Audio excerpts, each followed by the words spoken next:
वाहिगुरू जी का खालसा वाहिगुरू जी की फतेह। की हुण संविधान बदल दिता जाएगा? जिहड़ा 1950 दे विच चेयरमैन BR अंबेडकर जिहड़ी समिति के चेयरमैन सीगे, जिहड़ा उस समय संविधान लिखिया गया, होने वाली सरकार है जिहड़ी ओह इस संविधान बदल देवेगी। एक जिहड़ा प्रधानमंत्री का सलाहकार है भी विवेक दा उबराए, उन्हें एक अखबार दे विच लेख छापिया, बहुत ही जिहड़ा ध्यान मंगदा हैगा। उन्हें लिखिया गा कि जिहड़ा संविधान है इनू हुण बदल देना चाहिए। यह एक गुलामी का प्रतीक है तो यह अंग्रेज़ां वेले का जिहड़ा संविधान सीगा उहदी ही एक कापी उन्हें कहा गा। इनू हुण तक जे कोई संविधान बदलने की गल करदा सी तां उहनूं अफवाह मन के खारिज कर दिता जांदा सी। पर हुण विवेक दा उबराए जिहड़ा प्रधानमंत्री नरेंद्र मोदी का आर्थिक सलाहकार है, उहदे वल्लों 15 अगस्त नूं जिहड़ा लेख लिखिया गया, यह एक सरकार की सोची समझी रणनीति के तहत ही छापिया गया गा। आओ आपां अज चर्चा करते हैं इस गल के उपर कि अपने विवेक उबराए जिहड़ा हैगा उन्हें ये लेख क्यों लिखिया, कि BR अंबेडकर जिन्हां ने यह संविधान लिखिया, जिहदियां 8 वड्डियां वड्डियां पोथियां दी तरह किताबां ने गियां जिहड़ियां उस समय लिखियां गईयां, ते इहदे बारे आपां विचार चर्चा करते हैं। वाहिगुरू जी का खालसा वाहिगुरू जी की फतेह। सब तो पहला मैं खालसा जी ये तुहाडे नाल गल साझी करनी चाहांगा। एक RTI के तहत खुलासा होया कि BR अंबेडकर वालों जिहड़ा संविधान लिखिया गया सीगा, उस संविधान के अकॉर्डिंग जो मतलब जिहड़ी आपां कह दिंदे आ रिजर्वेशन जिहड़ी SC BC नूं दित्ती जांदी सी, ਉਹਦੇ ਲਈ एक ऐसा खुलासा होयागा जिहड़ा कि हैरान कर देण वाला।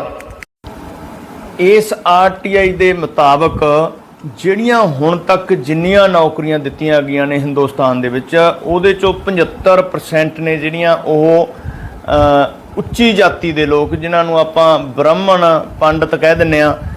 उस तो बाद आ जो 10% ਜਿਹੜੀਆਂ ਉਹ नौकरियां ने गईयां ਉਹ ਦਿੱਤੀਆਂ गईयां, जिन्हां नूं आपां ਬਣੀਏ हिंदू कह दिंदे आ, ਉਹਨਾਂ ਦੇ ਵਿੱਚ ਦਿੱਤੀਆਂ ਗਈਆਂ। ਉਦੋਂ ਬਾਅਦ 10% ਜਿਹੜੀਆਂ ਨੌਕਰੀਆਂ ਨੇ ਉਹ ਜਰਨਲ ਕੈਟਾਗਰੀ ਨੂੰ ਜਿਹੜੀਆਂ ਇਹ ਤੋਂ ਇਲਾਵਾ ਆ ਜਾਂਦੀਆਂ ਨੇ। लेकिन जो संविधान दे विच जो रिजर्वेशन की गल पहला कही गई और ढंडोरा भी पिटिया जाता गा कि जिहड़ी रिजर्वेशन हैगी वो संविधान मुताबिक दित्ती जाती है, लेकिन इस RTI ने खुलासा किया गा कि 5-6% तो वध रिजर्वेशन SC BC नूं नहीं दित्ती गई। ये RTI का खुलासा गा, ये मेरी बनाई हुई कोई गल नहीं हैगी। सो खालसा जी ये गल्लां ध्यान मंगदियां ने गियां कि ਜਿਹੜਾ ਪਹਿਲਾਂ ही संविधान ਦੇ ਵਿੱਚ बार-बार बदलाव किए गए, बहुत बार संविधान ਨੂੰ बदलिया गया, लेकिन रिजर्वेशन के उपर कदे भी किसी ने छेड़छाड़ नहीं की, क्योंकि यह गरीब लोगों के लिए रिजर्वेशन दी गई सी। SC लोगों लिए ਜਿਹੜੇ कि गरीबी की रेखा तो थले आ जाते हैं या गरीब लोग ने। लेकिन जदों ਉਹਦਾ खुलासा होया तो हड़कंब मच गया कि एडा वड्डा लको, एडी वड्डी एक कह लो कि चलाकी के तहत उपरों जिहड़ा रिजर्वेशन आपां नूं पूरा दिखाई दिंदा हैगा, लेकिन जदों आपां इहदा विश्लेषण RTI का विश्लेषण करते हैं तो वह RTI दे विच खुलासा कुछ होर ही इशारे कर रहा गा। सो यह गरीब लोगों के नाल एक तरह का आपां कह सकते हैं कि यह बहुत बड़ा अन्याय आ, SC लोगों के नाल अन्याय आ, संविधान के नाल खिलवाड़ है। हुण आपां अगे गल करते हैं कि प्रधानमंत्री नरेंद्र मोदी का जिहड़ा आर्थिक सलाहकार है विवेक दा उबराए, उन्हें 15 अगस्त को एक लेख लिखिया कि जिहड़ा संविधान है वह बदल देना चाहिए गा।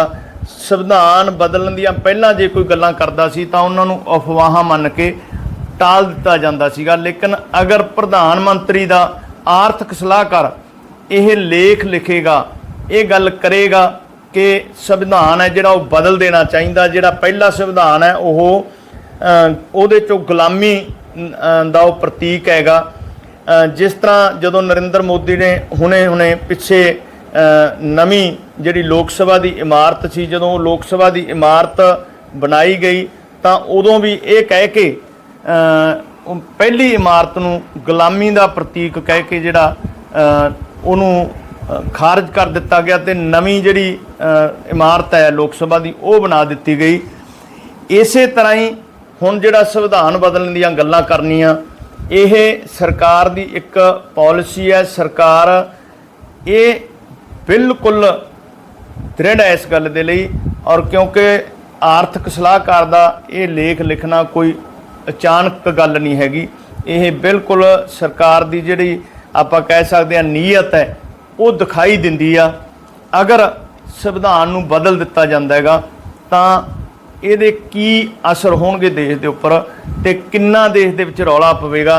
तुसीं एक सिर्फ अपना सरकार बनाउण दे लई, वोटां बनाउण दे लई अगर तुसीं एडा वड्डा कदम चकदे हो तां इहनूं लोक किस तरह बर्दाश्त करनगे ते इहदा रिएक्शन है जिहड़ा ओह लोकां दे विच किस तरह जाएगा। ये गल्लां बहुत ध्यान मंगदियां ने। मिनट अखबार दे विच इह छपिया दा विवेक दा उबराए ਦਾ ਜਿਹੜਾ ਇਹ ਲੇਖ ਹੈ, ਜਦੋਂ ਇਹ ਲੇਖ ਛਪਿਆ 15 ਅਗਸਤ ਨੂੰ ਤਾਂ ਆਪਾਂ ਨੂੰ ਸਤਰਕ ਹੋ ਜਾਣਾ ਚਾਹੀਦਾ ਹੈ, ਕਿਉਂਕਿ 1973 ਦੇ ਵਿੱਚ ਸੁਪਰੀਮ ਕੋਰਟ ਨੇ ਕਿਹਾ ਸੀ ਕਿ ਜਿਹੜਾ ਸੰਵਿਧਾਨ ਬੇਸਿਕ ਸੰਵਿਧਾਨ ਹੈ ਉਹ ਨਹੀਂ ਬਦਲਣਾ ਚਾਹੀਦਾ।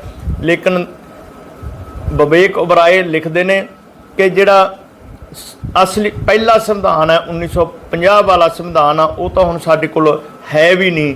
ਉਹਦੇ ਵਿੱਚ ਬਾਰ-ਬਾਰ ਬਦਲਾਅ ਕੀਤੇ ਗਏ ਨੇ ਤੇ ਉਹਨੂੰ ਬਾਰ-ਬਾਰ ਬਦਲਣ ਦੀ ਬਜਾਏ ਇੱਕ ਵਾਰੀ ਸਾਰਾ ਜਿਹੜਾ ਸੰਵਿਧਾਨ ਹੈ ਉਹ ਬਦਲ ਦੇਣਾ ਚਾਹੀਦਾ। ਜਦੋਂ ਪ੍ਰਧਾਨ ਮੰਤਰੀ ਦੇ ਆਰਥਿਕ ਸਲਾਹਕਾਰ ਇਹ ਗੱਲਾਂ ਕਰਨ ਤਾਂ ਇਹਦਾ ਆਪਾਂ ਅਰਥ ਹਮੇਸ਼ਾ ਸਮਝ ਸਕਦੇ ਹਾਂ ਤੇ ਲੇਕਿਨ ਇਹਦੇ ਲਈ ਆਪਾਂ ਨੂੰ ਸਤਰਕ ਹੋਣ ਦੀ ਹੁਣ ਲੋੜ ਹੈ ਕਿ ਇੱਕ ਪਾਸੇ ਇੰਡੀਆ अगर सरकार ਦੀਆਂ ਵਿਰੋਧੀ ਪਾਰਟੀਆਂ INDI एक संगठन का अपने अलायंस का नाम रख देंगे आ तो सब तो पहला एक MP वालों यह गल उठाई गई कि इंडिया का जिहड़ा नाम है वो संविधान दे विचों कढ़ देना चाहिए। तो उन्होंने काफ़ी ट्रोल किया गया कि इन्हां दे इस तरह के MP नेगे जिहड़े किस संविधान दे विचों इंडिया का नाम कढ़ण दीयां गल्लां करदे ने, पर वो सोच किसी पासों उपजी हुई सी। वो सरकार दे वल्लों एक इशारा किया गया सी और जिहड़ा कि हुण सरेआम जिहड़ी हुण इन्हां ने 5 दिनां दा सैशन सद्दिया गा ਉਹਦੇ ਵਿੱਚ ਆशंका जताई जा रही है कि इंडिया का जिहड़ा नाम है वो संविधान दे विचों बदल दिता जाएगा, कट दिता जाएगा। अगर अज इंडिया का नाम संविधान दे विचों कट्टिया जांदा गा, यह अरबां खरबां रुपए का खर्च छेड़न वाली गल है। सिर्फ विरोधियों के अलायंस का ना होण करके इंडिया नूं संविधान दे विचों मिटाउणा इन्ना सौखा नहीं। हर एक चीज़ दे विचों इंडिया का नाम कढ़ना, नोटां दे उपर भी इंडिया का नाम लिखिया होया है ते हर एक सुप्रीम कोर्ट दे अगे, हाई कोर्ट दे अगे हर एक चीज़ दे उपर इंडिया लिखिया होया। तो तुसीं की बदलोगे अगर तुसीं उन्हां नूं मिटाउण दी खातर इंडिया नौ कढ़ण दी खातर अरबां खरबां रुपए खर्च करोगे, ये कित्थों तक जायज़ है? एक कमेंट करके भरावो तुसीं जरूर दस्सिओ कि की यह नाम है जिहड़ा कढ़ देना चाहिए ते यह सरकार दा कीता होया फैसला तुहाडीआं जेबां दे उपर किड्डा वड्डा असर पाएगा। क्योंकि जो आपां टैक्स भरदे आ पैसा अपना है, लेकिन सिर्फ सरकार इस कारण करके कि साडे विरोधी ने जिहड़े उन्होंने इंडिया जिहड़ा नाम रख लिया, इस करके इहनूं संविधान चों मिटाउण दी खातर अरबां खरबां रुपए सरकार खर्च कर सकती है। तो यह संविधान भी बदल सकती है। अगर संविधान इन्होंने बदल दिता तो उहदे गाहां की असर होणगे उहदे बारे चानना पाउने। 9 दसंबर 1946 तो लैके जनवरी 1950 तक जिहड़ी उस समय एक समति बनी सी, एक कमेटी बनी सी जिहदे चेयरमैन BR अंबेडकर सीगे ਜਿਹਦੇ 'ਚ ਨਹਿਰੂ ਅਤੇ ਹੋਰ ਬਹੁਤ ਵੱਡੇ ਜਿਹੜੇ ਉਸ ਸਮੇਂ ਦੇ ਸ਼ਖਸ ਸੀਗੇ ਉਹਦੇ ਮੈਂਬਰ ਸੀ। ਔਰ ਇਹ ਜਿਹੜਾ ਸੰਵਿਧਾन ਹੈ ਬਹੁਤ ਛੋਟੀ ਛਪਾਈ ਦੇ ਬਾਵਜੂਦ ਵੀ 8 ਵੱਡੇ ਜਿਹੜੇ ग्रंथ ने किताबें गई थी। 9 दिसंबर 1946 से लेकर 24 जनवरी 1950 तक हुई। राजेंद्र प्रसाद संविधान सभा के अध्यक्ष थे और doctor BR Ambedkar drafting committee के अध्यक्ष। इसके अन्य अध्यक्षों में नेहरू, पटेल, अल्लादी कृष्ण स्वामी अय्यर, B पट्टाभी सीताराम अय्या, KM Munshi, GV Mavalankar, JB Kripalani, HC Mukherjee, Gopinath Bordoloi और AV ठक्कर शामिल थे। Doctor BR Ambedkar drafting committee के चेयरमैन थे। इन खंडों में हजारों पन्ने हैं और उन पन्नों पर एक एक शब्द है जो तब भी और अब भी जनता के लिए उपलब्ध है। ਦੇ ਵਿੱਚ ਲਿਖਿਆ ਹੋਇਆ ਇਹ ਸੰਵਿਧਾਨ ਹੈ ਜਿਹਨੂੰ ਇਹ ਬਦਲਣ ਦੀਆਂ ਗੱਲਾਂ ਕਰਦੇ ਨੇ। ਇਹ ਸੰਵਿਧਾਨ ਆਪਾਂ ਇਹ ਕਹਿ ਸਕਦੇ ਹਾਂ ਕਿ BR ਅੰਬੇਦਕਰ ਜੀ ਦੀ ਸੋਚ, ਸਰਬਪੱਖੀ ਸੋਚ ਦਾ ਇਹ ਨਤੀਜਾ ਸੀ ਜਿਹੜਾ ਸੰਵਿਧਾਨ ਉਸ ਸਮੇਂ ਲਿਖਿਆ ਗਿਆ। ਹਰ ਇੱਕ ਬਰੀਕੀ ਨੂੰ ਦੇਖਿਆ ਗਿਆ, हर एक कानून नूं देखिया गया, बाचिया गया। ये कोई अंदर बैठ के ये कोई गुप्त तरह मीटिंग करके संविधान नहीं बनाया गया। ओपनली उस समय बार बार मीटिंग हुई इस कमेटी दियाँ। ये कमेटी दियाँ मीटिंग होने तो बाद ये संविधान 1950 दे विच जिहड़ा उस समय जारी किया गया उहनूं हुण ये बदलण दीयां गल्लां कर रहे ने। जिस संविधान की सौं चक के नरेंद्र मोदी जी प्रधानमंत्री बने ने, यह संविधान बदलने की लोड़ क्यों आ पई? दोस्तों खालसा जी मैं तुहानूं दसना चाहनागा यह तां लोड़ आन पई क्योंकि संविधान बदलने के पिछे इक्को एक गल है जो RSS वालों चलाई गई है कि एक रंग दे विच आपां ने भगवे रंग दे विच देश नूं रंगना हैगा। इक्को सोच, इक्को रंग, इक्को देश, इक्को चोण, ये सारा कुछ जिहड़ा हैगा इक्को रंग दे विच रंगना चाहुंदे ने। इसे सोच के कारण ही सिर्फ यह संविधान बदलने दीयां जिहड़ियां तैयारियां कीतियां जा रही ने क्योंकि इन्हां ने एक रंग दे विच भगवे रंग दे विच रंग के इस देश नूं हिंदू राष्ट्र बनाउणा हैगा। हिंदू राष्ट्र बनाउण दे लई मैं एक कल तुहानूं वीडियो पाई सी जिहदे च नाटो ने एक नक्शा जारी किया कि अगर इत्थे हिंदू राष्ट्र बनाउण दी कोशिश की गई तो यह देश किन्ने हिस्सों के विच वंडिया जाएगा, जिहदे च उन्होंने प्रमुखता दे नाल खालिस्तान का एक नक्शे दे विच उहनूं हाईलाइट करके नक्शा दिता गा। ये अगर हिंदू राष्ट्र तुसीं बनाउण दी कोशिश करदे हो क्योंकि यह एक देश है, यह बहुत तरह दीयां कौमां, बहुत तरह दीयां संस्कृतियां इकट्ठा होके सूबे इकट्ठे होके एक देश बनदा। ये कोई इकल्ला देश हिंदुआं दा जां किसी दा नहीं, ना ये सिखां दा, ना मुसलमानां दा, ना हिंदुआं दा, ये सारियां दा एक फलवाड़ी इकट्ठी होके भारत देश बनदा। दोस्तों जिसनूं हुणे बदल के अपने एक रंग दे विच रंगण दी खातर सारियां साजिशां हो रही ने, इहदा विरोध किया जाना चाहिए। यह अगर इन्हां ने इहनूं हिंदू राष्ट्र घोषित कर दिता, अगर इहनूं एक रंग दे विच रंगिया गया तो ये नतीजे तुसी सोच सकते हो कि जिहड़े घट गिनतियां दे पहलां भी गले घुट्टे जा रहे हैं उस तो बाद तुसी कोई अपनी गल नहीं कर सकोगे। तुहाडे कोले कोई अधिकार नहीं होवेगा कि तुसी किसी भी तरह का अपना जिहड़ा अधिकार लैके चलो क्योंकि फिर तो सिर्फ और सिर्फ गल होगी हिंदू राष्ट्र की, भगवे रंग की, होर किसी की गल करन दी इत्थे इजाजत नहीं होवेगी। यही कारण हैगा कि संविधान बदलण दीयां जिहड़ियां गल्लां कीतियां जा रही ने। रंजन गगोई एक संसद दे विच उस समय उन्होंने भाषण दिता सीगा। उन्होंने कहा सीगा कि सुप्रीम कोर्ट का फैसला गा कि जिहड़ा बेसिक स्ट्रक्चर हैगा संविधान का वो बदलिया नहीं जा सकता, उन्हों तुसी नहीं बदल सकते।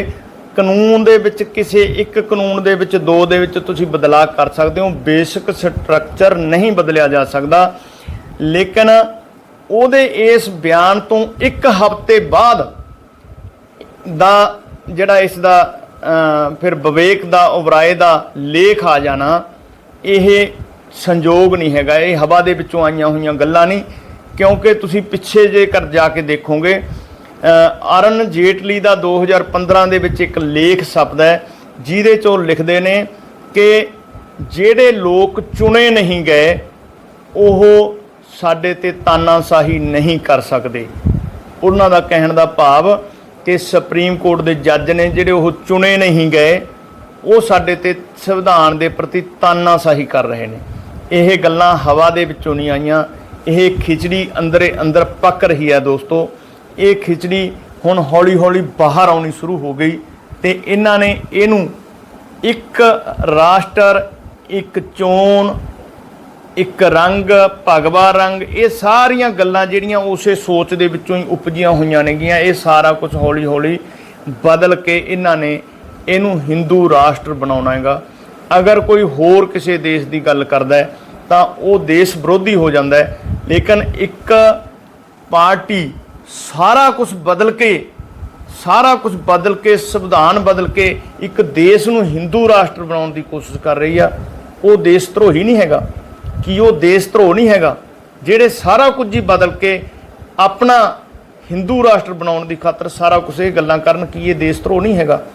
ਅਗਰ ਅਸੀਂ ਕੋਈ ਗੱਲ ਕਰੀਏ ਤਾਂ ਦੇਸ਼ ਧਰੋਹੀ ਆ ਤੇ ਇਹ ਦੇਸ਼ ਭਗਤ ਨੇ ਜਿਹੜੇ ਸਾਰਾ ਕੁਝ ਸੰਵਿਧਾਨ ਵੀ ਬਦਲਣ ਦੀਆਂ ਗੱਲਾਂ ਕਰਦੇ ਨੇ ਔਰ ਤਿਆਰੀਆਂ ਕਰ ਰਹੇ ਨੇ।